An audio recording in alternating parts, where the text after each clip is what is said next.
ಪೂರ್ವ ನಿಗದಿತ ಒಂದು ಕಾರ್ಯಕ್ರಮ ಇದ್ದುದರಿಂದ ಡೆಲ್ಲಿಗೆ ಹೋಗಿದ್ದೆ. ಇಷ್ಟಾದರೂ ಸಹ ನಾನು 17ನೇ ತಾರೀಕು ವಿಚಾರಣೆಗೆ ಬರ್ತೇನೆ ಅಂತೇಳಿ ಮುಂಚೆನೆ ಲಿಖಿತ ಮೂಲಕ ನಾನು ತಿಳಿಸಿದೆ. ಸೊ ಹೈಕೋರ್ಟ್ ಸಹ ಇದಕ್ಕೆ ತಡೆಯಾಜ್ಞೆ ನೀಡಿದೆ. ನಾನು ಸೋಮವಾರ ವಿಚಾರಣೆಗೆ ಹೋಗ್ತಾ ಇದ್ದೇನೆ. ಅನಾವಶ್ಯಕವಾಗಿ ಗೊಂದಲ ಉಂಟು ಮಾಡುವಂಥದ್ದು ಕೆಲವರು ಮಾಡಿದ್ರು. ಯಾರನ್ನು ನಾನು ದೂರಕ್ಕೆ ಇಷ್ಟಪಡೋದಿಲ್ಲ. ವಾಸ್ತವಿಕ ಸಂಗತಿಗಳು ಎಲ್ರಿಗೂ ಗೊತ್ತಿದೆ. ಥ್ಯಾಂಕ್ ಯು, ಧನ್ಯವಾದ.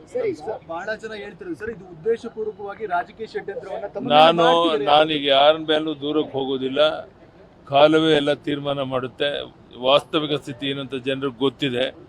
ಸೊ ಯಾರು ಈ ಥರ ಕುತಂತ್ರ ಮಾಡ್ತಾ ಇದ್ದಾರೆ ಅವರೆಲ್ಲರಿಗೂ ಸಹ ತಕ್ಕ ಪಾಠ ಜನ ಕಲಿಸ್ತಾರೆ. ಪೂರ್ವ ನಿಗದಿತ ಒಂದು ಕಾರ್ಯಕ್ರಮ ಇದ್ದುದರಿಂದ ಡೆಲ್ಲಿಗೆ ಹೋಗಿದ್ದೆ. ಇಷ್ಟಾದರೂ ಸಹ ನಾನು 17ನೇ ತಾರೀಕು ವಿಚಾರಣೆಗೆ ಬರ್ತೇನೆ ಅಂತೇಳಿ ಮುಂಚೆನೆ ಲಿಖಿತ ಮೂಲಕ ನಾನು ತಿಳಿಸಿದೆ. ಸೊ ಹೈಕೋರ್ಟ್ ಸಹ ಇದಕ್ಕೆ ತಡೆಯಾಜ್ಞೆ ನೀಡಿದೆ. ನಾನು ಸೋಮವಾರ ವಿಚಾರಣೆಗೆ ಹೋಗ್ತಾ ಇದ್ದೇನೆ. ಅನಾವಶ್ಯಕವಾಗಿ ಗೊಂದಲ ಉಂಟು ಮಾಡುವಂಥದ್ದು ಕೆಲವರು ಮಾಡಿದ್ರು. ಯಾರನ್ನು ನಾನು ದೂರಕ್ಕೆ ಇಷ್ಟಪಡೋದಿಲ್ಲ.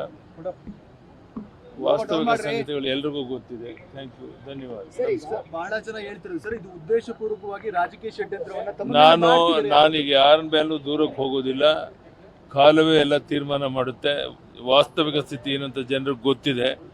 ಸೊ ಯಾರು ಈ ಥರ ಕುತಂತ್ರ ಮಾಡ್ತಾ ಇದ್ದಾರೆ ಅವರೆಲ್ಲರಿಗೂ ಸಹ ತಕ್ಕ ಪಾಠ ಜನ ಕಲಿಸ್ತಾರೆ.